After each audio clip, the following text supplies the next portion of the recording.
إن الحمد لله نحمده ونستعينه ونستغفره ونعوذ بالله من شرور أنفسنا ومن سيئات أعمالنا من يهده الله فلا مضل له ومن يضلله فلا هادي له وأشهد أن لا إله إلا الله وحده لا شريك له وأشهد أن محمدًا عبده ورسوله أما بعد فإن خير الحديث كتاب الله وخير الهدي هدي محمد صلى الله عليه وسلم وشر الأمور محدثاتها وكل محدثة بدعة وكل بدعة ضلالة وكل ضلالة في النار فأعوذ بالله السميع العليم من الشيطان الرجيم بسم الله الرحمن الرحيم قاف والقرآن المجيد بل عجبوا أن جاءهم منذر منهم فقال الكافرون هذا شيء عجيب أإذا متنا وكنا ترابا ذلك رجع بعيد قد علمنا ما تنقص الأرض منهم وعندنا كتاب حفيظ بل كذبوا بالحق لما جاءهم فهم في أمر مريج يا أيها الذين آمنوا اتقوا الله حق تقاته ولا تموتن إلا وأنتم مسلمون يا أيها الناس اتقوا ربكم الذي خلقكم من نفس واحدة وخلق منها زوجها وبث منهما رجالا كثيرا ونساء واتقوا الله الذي تساءلون به والأرحام إن الله كان عليكم رقيبا يا أيها الذين آمنوا اتقوا الله وقولوا قولا سديدا يصلح لكم أعمالكم ويغفر لكم ذنوبكم ومن يطع الله ورسوله فقد فاز فوزا عظیما۔ ہر طرح کی تعریف اس اللہ رب العالمین کے لیے لائق اور زیبا ہے جو سارے جہان کا اکیلا خالق ہے، مالک ہے، حاکم ہے، رازق ہے۔ درود و سلام نازل ہوں اللہ کے تمام نبیوں پر، خصوصاً آخری نبی حضرت محمد مصطفیٰ صلی اللہ علیہ وسلم پر۔ محترم حاضرین، اللہ کی بے شمار نعمتیں ہم سب کو حاصل ہیں، ہمیں اس پر اللہ کا شکر ادا کرنا چاہیے۔ اللہ کی جو نعمتیں ہیں ان نعمتوں میں سے ایک عظیم نعمت علم ہے۔ علم اللہ کی بہت بڑی نعمت ہے۔ جس کے پاس بھی علم ہے اللہ کی اس نعمت کی قدر کرنی چاہیے۔ علم کسی بھی طرح کا ہو اس کی اپنی ایک حیثیت ہے۔ ہم نے اور آپ نے محسوس کیا ہوگا کہ چند افراد کے بیچ میں اگر ایک شخص ہے جس نے ڈاکٹری کا علم حاصل کیا ہے تو لوگ اس کو ڈاکٹر صاحب کہتے ہیں۔ اگر کوئی شخص ہے جس نے قانون کا علم حاصل کیا ہے تو لوگ اس کو لائر صاحب کہتے ہیں۔ اور اگر کوئی شخص سائنس اور ٹیکنالوجی میں ترقی کیا ہے، اس کا علم حاصل کیا ہے تو اس کو لوگ سائنسداں کہتے ہیں۔ یہ انسان کی فطرت ہے کہ جب وہ علم سے جڑ جاتا ہے تو اس کی عزت بڑھ جاتی ہے۔ جس کے پاس قرآن اور حدیث کا علم ہو اس کو لوگ مولوی صاحب کہتے ہیں یا عالم صاحب کہتے ہیں۔ ان تمام علوم کی اپنی جگہ پر اہمیت ہے، لیکن جس کے پاس قرآن اور حدیث کا علم ہے یہ تمام علوم میں سب سے بھاری ہے، کیونکہ دیگر علوم سے دنیا کی معرفت حاصل ہوتی ہے لیکن قرآن اور حدیث کے علم سے اللہ کی معرفت حاصل ہوتی ہے، زندگی کی مقصد کا پتہ چلتا ہے۔ اسی لیے قرآن مجید کی پہلی آیت جو نازل ہوئی محمد رسول اللہ صلی اللہ علیہ وسلم پر جب آپ غار حرا میں بیٹھے ہوئے تھے تو تو پہلی آیت کا پہلا جملہ تھا اقرا، پڑھو۔ آپ صلی اللہ علیہ وسلم نے فرمایا میں پڑھنا نہیں جانتا ہوں۔ حضرت جبریل نے آپ کو پکڑا اور دبوچا اور اس کے بعد پھر چھوڑ دیا، کہا پڑھو، کہا میں پڑھنا نہیں جانتا ہوں۔ 3 مرتبہ اسی طرح کیا، اس کے بعد فرمایا اقرا بسم ربک الذی خلق، پڑھو اس رب کے نام سے جس نے تم کو پیدا کیا۔ ہمارے مذہب کی ابتدا علم سے ہوئی ہے، اس لیے علم کی جتنی قدر مسلمانوں کو ہونی چاہیے غیر قوموں کے مقابل میں اتنا کسی اور کو نہیں ہونی چاہیے۔ لیکن ہمارا حال یہ ہے کہ ہم علم کو بہت کم اہمیت دیتے ہیں، چاہے وہ دینی علم ہو یا دنیاوی علم ہو۔ ہمیں چاہیے کہ ہم علم کی طرف اپنے قدم آگے بڑھائیں، خود بھی علم حاصل کریں، بچوں کو بھی علم کی طرف ترغیب دلائیں، اس لیے کہ وہ قوم جس کے پاس علم نہیں ہے وہ جانوروں سے بھی بدتر زندگی گزار رہی ہے۔ اللہ کے نبی صلی اللہ علیہ وسلم نے کبھی بھی کسی زیادتی کے لیے دعا نہیں کی، لیکن اللہ تبارک و تعالیٰ نے محمد رسول اللہ صلی اللہ علیہ وسلم کو یہ دعا سکھائی، وَقُلْ رَبِّ زِدْنِي عِلْمًا، اے نبی آپ دعا کیجئے کہ اے اللہ میرے علم کو زیادہ کر دے۔ اور پیارے نبی صلی اللہ علیہ وسلم یہ دعا کرتے رہتے تھے، رب زدنی علما، رب زدنی علما، اے اللہ میرے علم میں اضافہ کر دے، اے اللہ میرے علم میں زیادتی پیدا کر دے۔ تو علم اللہ کی بہت بڑی نعمت ہے۔ ایک وہ شخص جس کے پاس علم ہے اور ایک وہ شخص جس کے پاس علم نہیں ہے، دونوں برابر نہیں ہو سکتے ہیں۔ اللہ تعالیٰ نے فرمایا قُلْ هَلْ يَسْتَوِي الَّذِينَ يَعْلَمُونَ وَالَّذِينَ لَا يَعْلَمُونَ، اے نبی صلی اللہ علیہ وسلم آپ کہہ دیجئے کہ وہ لوگ جن کے پاس علم ہے وہ اور جن کے پاس علم نہیں ہے دونوں برابر نہیں ہو سکتے ہیں۔ ایک علم والا اس کا مقام اونچا ہے، ایک علم والا اس کی حیثیت زیادہ ہے۔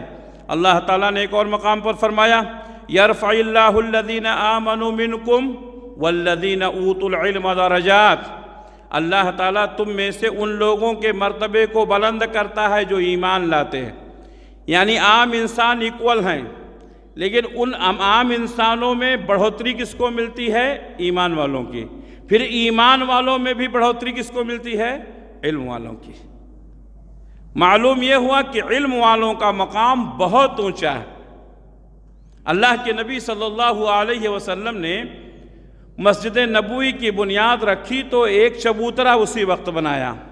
اس کا مقصد یہ تھا کہ باہر سے جو لوگ آتے ہیں اس چبوترے پر وہ اپنا قیام کریں گے، علم سیکھیں گے، نبی صلی اللہ علیہ وسلم سے حدیثوں کو سنیں گے، قرآن کی تعلیم حاصل کریں گے، اور یہاں سے حاصل کرنے کے بعد اپنی قوم کو، اپنی جماعت کو، اپنے گاؤں والوں کو، اپنے رشتہ داروں کو جا کر کے بتائیں گے۔ تو علم حاصل کرنا یہ بہت بڑی نعمت ہے۔ یرفع اللہ الذین آمنوا منکم والذین اوتوا العلم درجات، اللہ تعالیٰ تم میں سے مومنوں کو بلند کرتا ہے اور ان میں سے جو علم والے ہیں ان کے درجات کو اور بلند کرتا ہے۔ بلکہ اگر یہ کہا جائے کہ حقیقی طور پر اللہ سے ڈرنے والے، حقیقی طور پر اللہ کا خوف پیدا کرنے والے اور حقیقی طور پر اللہ کی عبادت صحیح طور پر کرنے والے کوئی ہیں تو وہ علماء ہی ہیں۔ اللہ تعالیٰ خود فرمائے انما یخشی اللہ من عبادہ العلماء، اللہ کے بندوں میں سب سے زیادہ اللہ سے ڈرنے والے جو ہیں وہ علماء ہیں۔ جس قدر انسان کے اندر علم بڑھتا جائے گا اسی قدر اللہ کا خوف بڑھتا جائے گا۔ ہاں ہو سکتا ہے کوئی عالم ایسا ہو جو دنیا دار ہو سکتا ہے کوئی عالم ایسا ہو جس نے اللہ کی رضا کے لیے علم نہ حاصل کیا ہو تو اس کے اندر تقوی و پرہیزگاری نہیں ہوگی، اللہ کا خوف نہیں ہوگا۔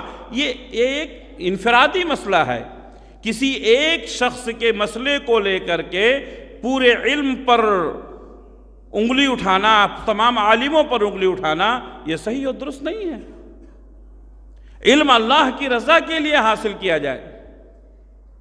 امام شافعی رحمۃ اللہ علیہ کا وہ مشہور واقعہ، آپ نے اپنے استاد حضرت وکی سے شکایت کی، شکوت الی وکی سوء حفظی فاوصانی الی ترک المعاصی۔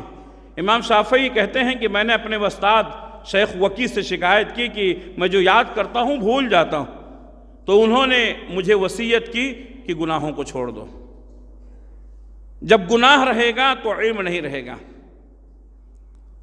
اس لیے کہ علم اللہ کا نور ہے اور اللہ گنہگاروں کو اپنا نور نہیں دیتا ہے۔ ممکن ہے، ہو سکتا ہے کہ کوئی شخص علم رکھنے کے باوجود بھی اس کی قدر نہ کرتا ہو، لیکن اس کی وجہ سے تمام علماء کو بدنام کرنا، تمام اہل علم کو بدنام کرنا، یہ انصاف کی بات نہیں ہے۔ اللہ تعالیٰ نے خود کہا انما یخشی اللہ من عبادہ العلماء، اللہ کے بندوں میں اللہ سے حقیقی طور پر ڈرنے والے اگر کوئی ہیں تو وہ علماء ہیں۔ اللہ تعالیٰ نے علماء کی گواہی کو اپنی گواہی کے ساتھ شامل کیا، فرشتوں کی گواہی کے ساتھ شامل کیا۔ معلوم یہ ہوا کہ علماء اگر کسی کے تعلق سے گواہی دے دے تو وہ گواہی اور عام لوگوں کی گواہی میں بہت فرق ہے۔ اللہ تعالیٰ نے قرآن مجید میں فرمایا شہید اللہ انہ لا الہ الا ہو، اللہ نے اس بات کی گواہی دی ہے کہ اللہ کے سوا کوئی معبود نہیں ہے۔ والملائکۃ، اور فرشتوں نے بھی اس بات کی گواہی دی کہ اللہ کے سوا کوئی معبود نہیں ہے۔ وَأُولُو الْعِلْمِ قَائِمًا بِالْقِسْطِ، اور علم والوں نے جو انصاف کے ساتھ علم پر قائم ہیں۔ تو اللہ کی گواہی کے ساتھ، فرشتوں کی گواہی کے ساتھ اہل علم کی گواہی کو جوڑنا، یہ اس بات کی دلیل ہے کہ اللہ تعالیٰ نے ان کا مقام اونچا بنایا۔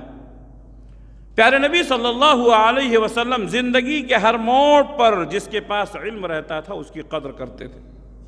ہمارے نبی جو کائنات کے سب سے اچھے انسان ہیں، آپ نے اہل علم کی قدر کی، آپ نے علماء کو، اپنے صحابہ کو بھی یہی تربیت کی کہ جس کے پاس علم ہے اس کی عزت کی جائے۔ غزوہ احد کے موقع پر 70 مسلمان شہید ہو گئے۔ اتنے مسلمانوں کے لیے قبر کھودنا، تجہیز و تکفین کا مسئلہ بڑا اہم تھا۔ پیارے نبی صلی اللہ علیہ وسلم کے حکم کے مطابق ایک ایک قبر میں 2 کبھی 3 صحابہ کو رکھا گیا۔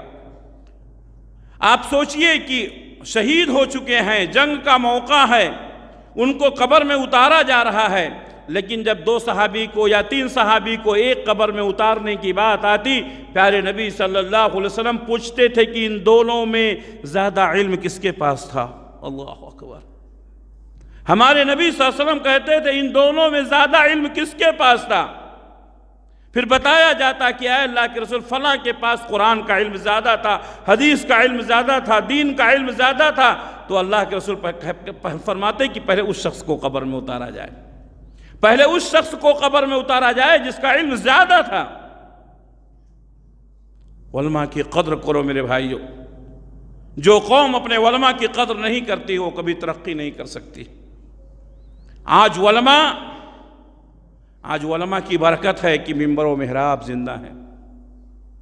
آج علماء کی برکت ہے کہ آپ کی کوتاہیوں پر، غلطیوں پر ٹوکنے والے موجود ہیں۔ جس دن علماء نہیں رہیں گے آپ کو غلطی کا، نیکی کا، برائی کا، اچھائی کا اندازہ لگانا مشکل ہو جائے گا۔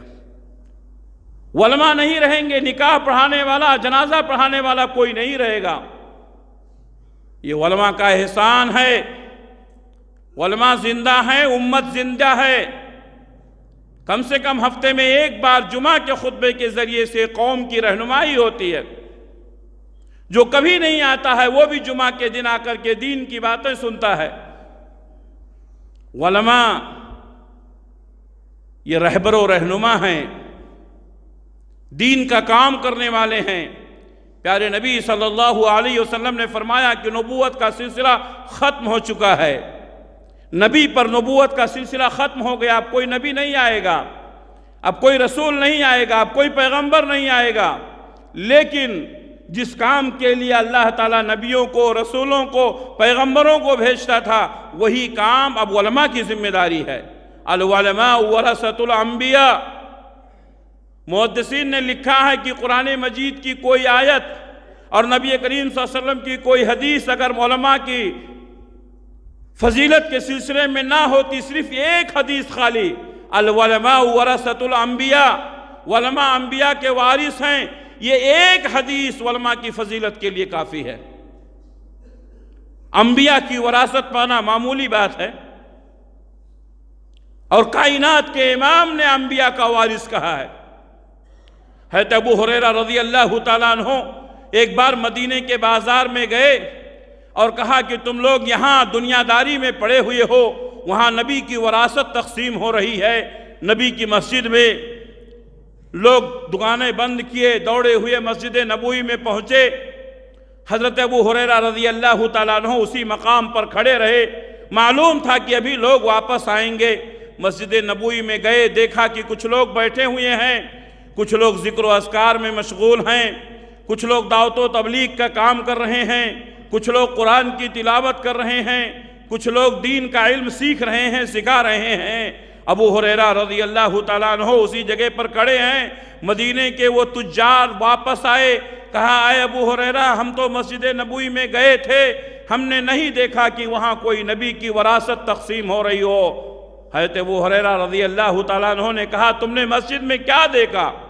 کہا میں نے دیکھا کہ کچھ لوگ نماز پڑھ رہے ہیں، کچھ لوگ ذکر و اذکار کر رہے ہیں، کچھ لوگ قرآن کی تلاوت کر رہے ہیں، اور کچھ لوگ دعوت و تبلیغ کا افہام و تفہیم کی مجلس جمائے ہوئے ہیں۔ کہا یہی نبی کی وراثت ہے، یہی علم نبی کی وراثت ہے۔ جب یہ دین کا علم ختم ہو جائے گا، نبی کی وراثت ختم ہو جائے گی۔ پیارے نبی صلی اللہ علیہ وسلم نے فرمایا کہ علماء انبیاء درہم و دینار چھوڑ کر نہیں جانتے ہیں۔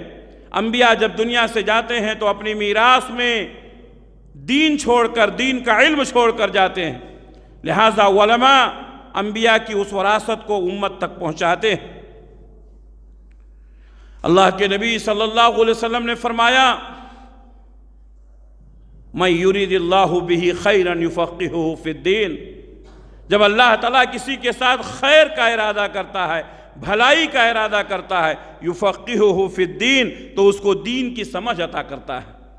دین کی معلومات سب کے پاس نہیں ہے۔ قرآن کا بہت افسوس ہے میرے بھائیوں، آج پوری قوم قرآن پڑھتی ہے، قرآن میں اللہ کیا کہتا ہے کسی کو معلوم نہیں ہے۔ حافظ نماز پڑھاتا ہے، معلوم نہیں ہے کہ اللہ تعالیٰ کیا کہہ رہا ہے۔ دین کی سمجھ اللہ کی بہت بڑی چیز ہے۔ پوری زندگی انسان قرآن کی تلاوت کرتا ہے، لیکن معلوم نہیں پڑتا ہے کہ میں کیا پڑھ رہا ہوں۔ یقیناً قرآن مجید پڑھنا ثواب کا کام ہے، 1 حرف پر 10 نیکی ملتی ہے، لیکن کوشش کرو کہ میں کیا پڑھ رہا ہوں، میسج کیا ہے، پیغام کیا ہے، اللہ تعالیٰ بتانا کیا چاہتے ہیں۔ کوشش کرو میرے بھائیوں۔ پیارے نبی صلی اللہ علیہ وسلم فرماتے ہیں مَن یُرِدِ اللَّهُ بِهِ خَیْرًا یُفَقِّهُ فِی الدِّین، اللہ تعالیٰ جب کسی کے ساتھ خیر کا ارادہ کرتا ہے تو اس کو دین کی سمجھ عطا کرتا ہے۔ آپ صلی اللہ علیہ وسلم نے یہ بھی فرمایا کہ صرف 2 آدمیوں پر رشک کرنا جائز ہے، 2 کے علاوہ کسی پر رشک جائز نہیں ہے۔ دنیا میں بہت سارے لوگ ہیں جن کے پاس بہت ساری نعمتیں ہیں، لیکن 2 نعمتیں ایسی ہیں کہ وہ نعمتوں پر رشک کرتا ہے، کوئی تو جائز ہے۔ ایک وہ شخص جس کو اللہ تعالیٰ نے بہت زیادہ مال دیا ہو، اب وہ اللہ کے دیے ہوئے مال کو اللہ کے بندوں پر خرچ کرتا ہے، دن میں بھی بانٹتا ہے، رات میں بھی بانٹتا ہے، خوب مدد کرتا ہے لوگوں کی۔ اب ہم دیکھتے ہیں تو رشک کرنا جائز ہے، کاش اللہ مجھے بھی دیا ہوتا تو میں بھی اللہ کے راستے میں اسی طریقے سے اللہ کے بندوں کی مدد کرتا۔ ایک مالدار جو اللہ کے راستے میں خرچ کرتا ہے اس پر رشک کرنا جائز ہے۔ اور دوسرا وہ شخص جس کو اللہ تعالیٰ نے علم دیا ہے، اپنے علم کو بانٹتا ہے، دعوت و تبلیغ کرتا ہے، لوگوں کو سمجھاتا ہے، بتاتا ہے، تو ایسے شخص پر بھی رشک کرنا جائز ہے۔ کاش مجھے بھی دین کا علم ہوتا تو میں بھی لوگوں کو بتاتا، میں بھی لوگوں کو سمجھاتا، میں بھی دعوت و تبلیغ کا کام کرتا۔ یہ 2 کے علاوہ کسی پر بھی رشک کرنا جائز نہیں ہے۔ معلوم یہ ہوا کہ یہ 2 علم اور مال یہ اللہ کی بہت بڑی نعمت۔ اسی طریقے سے میرے بھائیوں، پیارے نبی صلی اللہ علیہ وسلم نے فرمایا کہ علم جو ہے، جو علم دے کر کے میں بھیجا گیا ہوں، اس کی مثال اس بارش کی طرح سے ہے۔ بارش جو ہے ہر جگہ برستی ہے، لیکن زمین 3 طرح کی ہوتی ہے۔ ایک زمین وہ ہے جو پتھریلی ہے، بارش برسی لیکن اس کا زمین کا کوئی فائدہ نہیں ہوا، کوئی فائدہ نہیں ہوا، پتھریلی زمین تھی، بارش ہوئی اور ختم ہو گئی۔ ایک زمین وہ ہے جس نے بارش کے پانی کو جذب کر لیا اور لہلہاتی ہوئی کھیتیاں اور باغات تیار ہو گئے۔ دوسری زمین وہ ہے۔ تیسری زمین وہ ہے جو پانی کو جمع کر لی، اسٹاک کر لیا، جیسے ندی، نالے، تالاب، ڈیم، اس سے لوگوں کو فائدہ ہوتا ہے۔ علم بھی اسی طرح ہے۔ علم جو ہے بعض لوگ سنتے ہیں اور بھول جاتے ہیں، ان کو کچھ نہیں، نہ اس کو خود فائدہ ہوتا ہے نہ وہ کسی دوسرے کو فائدہ پہنچاتا ہے۔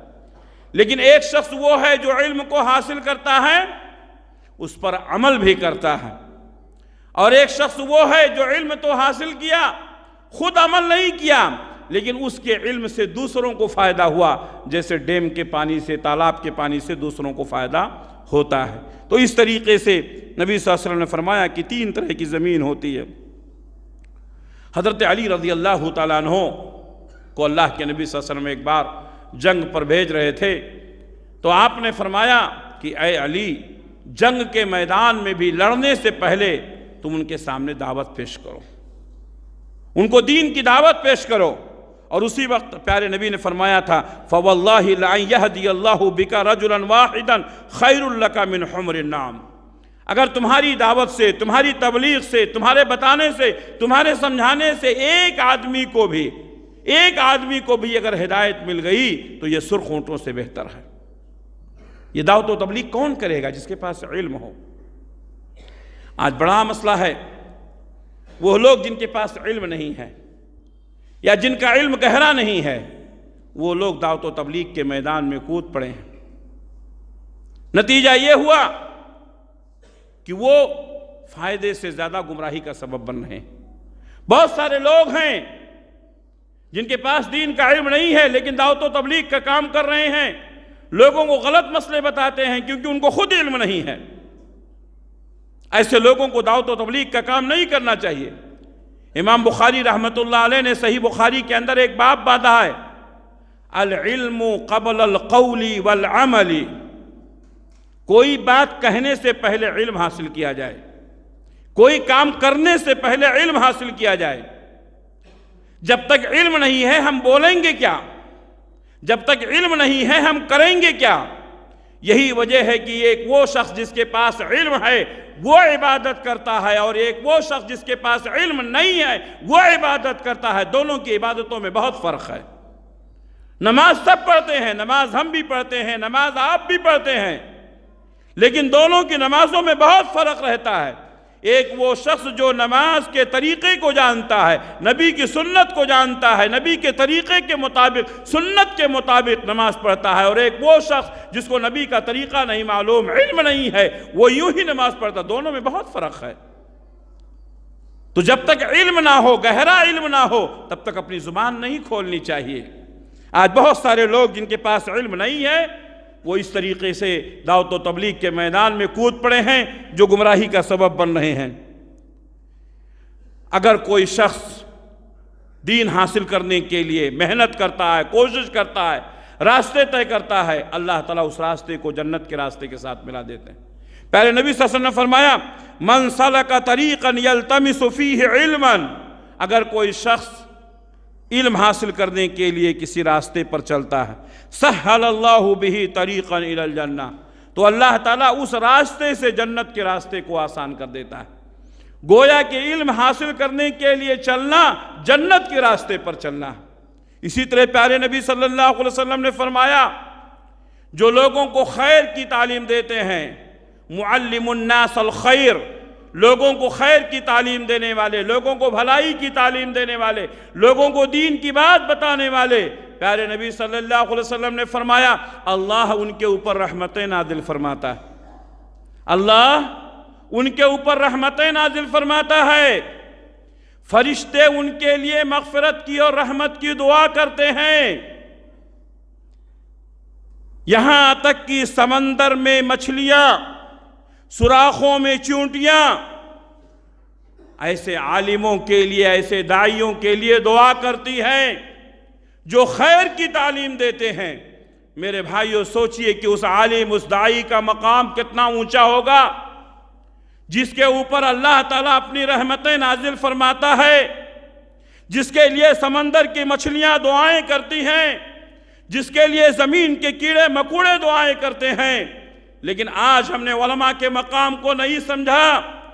بعض لوگ عالموں کے ساتھ بدتمیزیوں کے ساتھ بات کرتے ہیں، عام لب و لہجے میں بات کرتے ہیں، بعض لوگ ان کو ریسپیکٹ دینا، عزت دینا اپنی توہین سمجھتے ہیں۔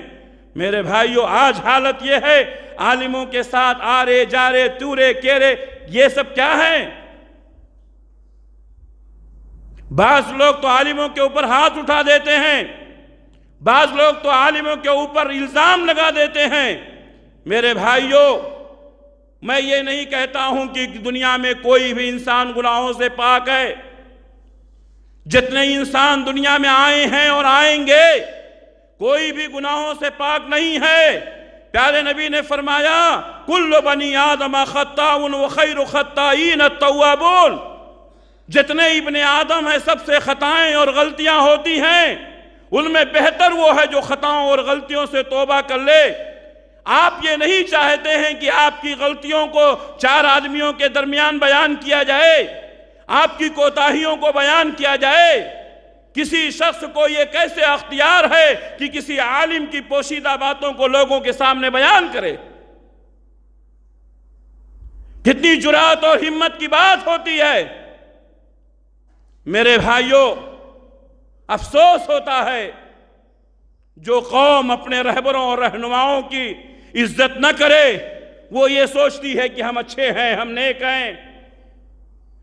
اللہ تبارک و تعالیٰ نے فرمایا کہ تم دوسروں کی پردہ پوشی کرو گے، قیامت کے دن اللہ تعالیٰ تمہارے گناہوں کی پردہ پوشی کرے گا۔ کسی انسان سے کوئی غلطی ہو بھی جائے تو اس کو چھپانا چاہیے۔ جس طریقے سے انسان اپنی غلطیوں کو چھپاتا ہے، اتنی بڑی مسجد میں بیٹھے ہوئے لوگ اپنی گریبان میں جھانک کر کے دیکھیں اور اپنے بارے میں سوچیں، کیا ہم سے گناہ نہیں ہوتے ہیں؟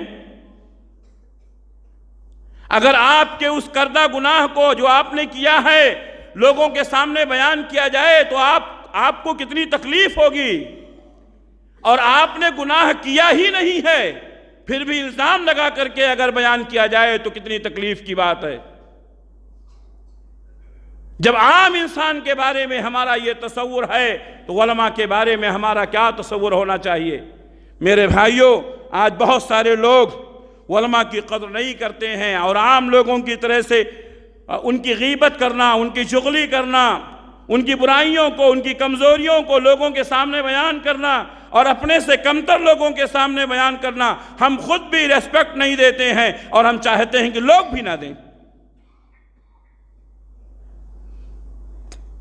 پیارے نبی صلی اللہ علیہ وسلم نے فرمایا کہ ایک وقت آئے گا کہ علماء ختم ہو جائیں گے، علماء نہیں رہ جائیں گے۔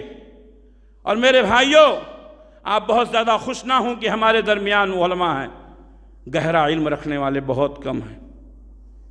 تقریریں کرنے والے مل جائیں گے، درس دینے والے مل جائیں گے، ممبر و محراب کو سنبھالنے والے مل جائیں گے، لیکن جو گہرا علم ہوتا ہے، جو اسلام کی ترجمانی کرنے والے ہوتے ہیں، جو حالات کے رخ کو موڑنے والے ہوتے ہیں، جو پوری امت کے لیے رہبر و رہنمائی کا علم رکھنے والے ہوتے ہیں، ایسے علماء بہت کم رہ گئے ہیں۔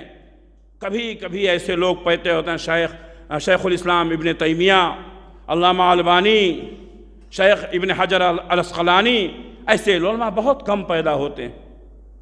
یہ گہرا علم رکھنے والے، یہ علماء، پیارے نبی صلی اللہ علیہ وسلم نے فرمایا کہ علماء ختم ہو جائیں گے، اور اللہ تعالیٰ علم کو ایسے ہی نہیں اٹھائے گا، علماء کو اٹھا لے گا تو علم اٹھ جائے گا۔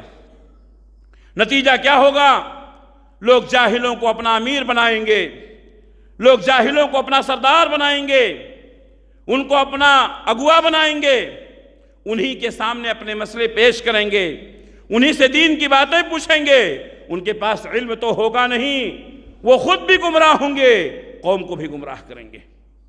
آج حالت وہی ہے، جن کے پاس گہرا علم نہیں ہے وہ خود فتویٰ دیتے ہیں، خود بھی گمراہ ہوتے ہیں، لوگوں کو بھی گمراہ کرتے ہیں۔ میرے بھائیو، یہ علم ایسی نہیں حاصل ہوتا ہے، اس کے لیے انسان کو بڑی مشقتیں اٹھانی پڑتی ہیں۔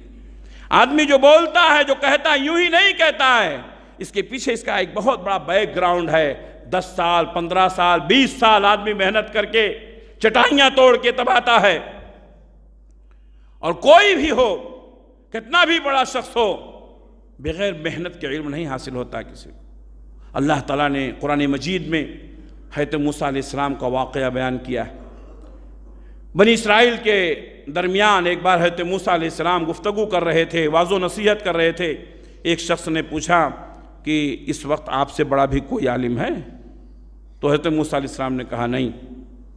اللہ تعالیٰ نے فوراً کہا، نہیں موسیٰ، میرا ایک بندہ ہے جو تم سے زیادہ علم رکھتا ہے۔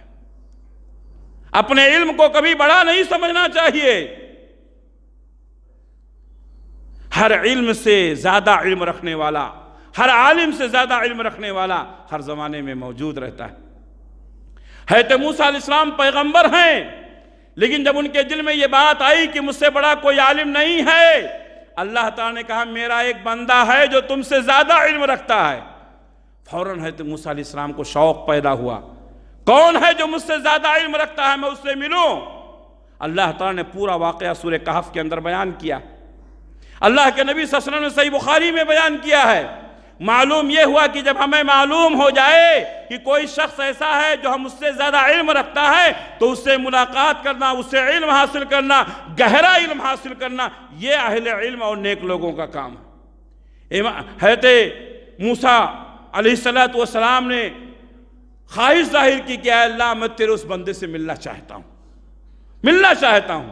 اگر واقعے کی تفصیل میں جاؤں تو جمعہ کا مختصر وقت اس بات کا متعامل نہیں ہے کہ پورے واقعے کو تفصیل سے بتاؤں، انشاءاللہ کسی موقع پر بتاؤں گا۔ اللہ تعالیٰ نے حضرت موسیٰ علیہ السلام کو کہا کہ تم ایک مچھلی لے لو، ایک توشہ میں رکھ لو، جہاں وہ مچھلی غائب ہو جائے گی وہیں وہ بندہ ہے میرا۔ پورا واقعہ آپ سورہ کہف میں پڑھ سکتے ہیں، صحیح بخاری میں پڑھ سکتے ہیں۔ حضرت موسیٰ علیہ السلام گئے، مچھلی سمندر میں چلی گئی، اس کے بعد آگے بڑھ گئے، واپس آئے۔ پھر حضرت موسیٰ علیہ السلام نے اپنے غلام سے پوچھا کہ وہ مچھلی کہاں ہے، بھوک لگی ہے۔ کہا مچھلی تو وہیں غائب ہو گئی جہاں ہم لوگ آرام کر رہے تھے۔ کہا وہی تو ہماری منزل ہے۔ واپس آئے، سمندر میں گئے، دیکھا کہ راستہ بنا ہوا ہے، وہاں حضرت خضر سے ملاقات ہوئی، اور پورا واقعہ قرآن مجید میں اللہ نے بیان کیا ہے۔ تو علم ایسی نہیں حاصل ہوتا ہے، علم کے لیے انسان کو مشقت کرنی پڑتی ہے۔ انسان کو علم کے لیے راتوں کو جاگنا پڑتا ہے، بھوک پیاس کو برداشت کرنا پڑتا ہے۔ حضرت ابو ہریرہ رضی اللہ تعالیٰ سب سے زیادہ حدیثوں کو روایت کرنے والے، کیا ایسے ہی علم حاصل ہو گیا؟ حضرت ابو ہریرہ رضی اللہ تعالیٰ خود کہتے ہیں کئی دنوں تک میں بھوکا رہتا تھا، کبھی کبھی ایسا ہوتا تھا کہ بھوک کی وجہ سے میں بے ہوش ہو جاتا تھا۔ لوگ سمجھتے تھے کہ میں نشے کی حالت میں ہوں، میں بے ہوش ہو گیا ہوں، حالانکہ بھوک سے میں نڈھال ہو جاتا تھا۔ لوگ جاتے تھے ٹھوکر مار دیتے تھے، کئی دنوں تک بھوکا پیاسا رہتا تھا۔ کبھی مل گیا تو دودھ پی لیا، کبھی مل گیا تو کھجور کھا لیا۔ علم ایسی نہیں حاصل ہوتا ہے میرے بھائیوں۔ علماء کا مقام بہت اونچا ہے۔ اگر کوئی شخص صاحب علم ہے اور اپنے علم کو چھپاتا ہے تو یہ بھی بہت بڑا گناہ ہے۔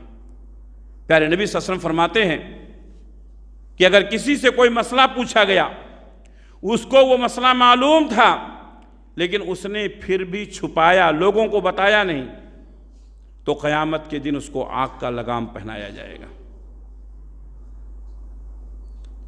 اگر کوئی شخص لوگوں کو اپنی طرف مائل کرنے کے لیے، لوگوں کو اپنی طرف گرویدہ کرنے کے لیے جھوٹی حدیثیں بیان کرتا ہے، جھوٹی باتیں بیان کرتا ہے جو اللہ کے نبی نے نہیں کہا ہے، تو اس کا انجام بھی بہت برا ہے۔ پیارے نبی نے فرمایا من کذب علی متعمدا فلیتبوأ مقعدہ من النار، جو شخص میرے اوپر جھوٹ بولے، جو بات میں نے نہیں کی ہے، وہ کہے کہ نبی نے فرمایا ہے، تو اس کو چاہیے کہ اپنا ٹھکانہ جہنم میں بنا لے۔ تو علم کا مقام بہت اونچا ہے، علم کی ہمیں قدر کرنی چاہیے، عالم کی ہمیں قدر کرنی چاہیے۔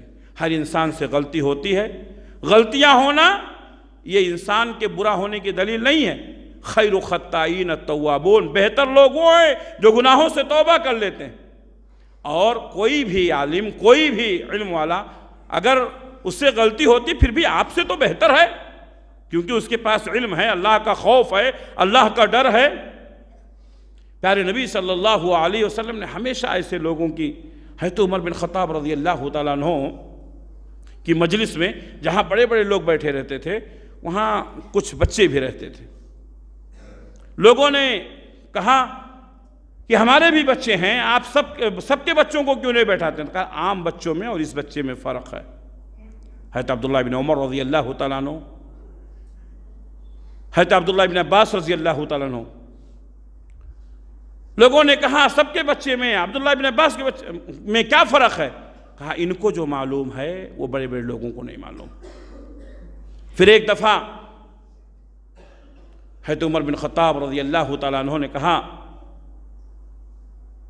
اذا جاء نصر اللہ والفتح ورأیت الناس يدخلون فی دین اللہ افواجا، تم نے اس کے بارے میں کیا سمجھا؟ کہا اس میں نبی صلی اللہ علیہ وسلم کے موت کی خبر دی گئی ہے، آپ صلی اللہ علیہ وسلم اب اس دنیا سے رخصت ہونے والے ہیں۔ حضرت عمر بن خطاب رضی اللہ تعالیٰ عنہ نے کہا کہ ہاں میں بھی یہی سمجھاؤں۔ اب سوچئے عبداللہ بن عباس رضی اللہ تعالیٰ عنہ کا علم کتنا گہرا تھا، ان کے علم کی وجہ سے چھوٹے تھے لیکن پھر بھی حضرت عمر بن خطاب رضی اللہ تعالیٰ عنہ ان کی عزت کرتے تھے۔ جس کے پاس بھی علم ہو ہمیں اس کی عزت کرنی چاہیے۔ عزت کیسے کریں گے؟ اس کا نام عزت کے ساتھ لیں، عام لہجہ اس کے لیے نہ استعمال کریں۔ اگر آپ کے سامنے کوئی کسی عالم کی توہین کر رہا ہے تو آپ اس کو بتائیں کہ اگر ان کے اندر یہ خامی ہے تو آپ ان سے ڈائریکٹ کہیں، یہ اصلاح کا طریقہ ہے۔ اور اگر خامی نہیں ہے، الزام لگا رہے ہیں تو توبہ کر لیں۔ اس طریقے سے آپ عالم کی عزت کر سکتے ہیں۔ سامنے ملنا، سلام کرنا، عزت کرنا یہ الگ چیز ہے، لیکن دل سے کسی کا احترام کرنا یہ الگ چیز ہے۔ میرے بھائیوں، یہ علم اللہ کی بہت بڑی امانت ہے، علماء کی قدر کیجئے، ورنہ کوئی دین کی باتیں بتانے والا، سمجھانے والا، قوم کی رہبری کرنے والا، رہنمائی کرنے والا کوئی باقی نہیں بچے گا۔ وہ باغ جس کا مالی نہ ہو وہ باغ اجڑ جاتا ہے، اس کی دیکھ بھال کرنے والا کوئی نہیں ہوتا ہے۔ یہ علماء زندہ ہیں، بتاتے رہتے ہیں کیا صحیح ہے، کیا غلط ہے، کیا کرنا ہے، کیا نہیں کرنا ہے۔ ہماری زندگی انہی علماء کی رہنمائی میں چلتی رہتی ہے۔ ہم نیکیاں اور گناہ دونوں کرتے رہتے ہیں، لیکن یہ علماء ہمیں بتاتے رہتے ہیں، سمجھاتے رہتے ہیں، جس سے ہمیں اچھے اور برے کی تمیز پیدا ہوتی ہے۔ ہم اللہ سے دعا کرتے ہیں کہ اللہ رب العالمین ہمارے سارے علماء کو عزت و احترام کے ساتھ تا دیر باقی رکھے، ان کی زبانوں میں اللہ اثر پیدا فرمائے۔ جو لوگ علماء کی تکریم کرتے ہیں، عزت کرتے ہیں، اللہ تبارک و تعالیٰ انہیں مزید عزت کرنے کی توفیق عنایت فرمائے۔ جو لوگ علماء کی تحقیر، تذلیل اور توہین کرتے ہیں، اللہ ان کو توبہ کرنے کی اور اپنی اصلاح کرنے کی توفیق عنایت فرمائے۔ اللہ جب تک دنیا میں رکھے، اسلام پر قائم رکھے، خاتمہ ہو تو ایمان بالخیر پر ہو۔ ربنا تقبل منا انکا انت السمیع العلیم وتب علینا انکا انت التواب الرحیم برحمتک یا ارحم الراحمین، آمین۔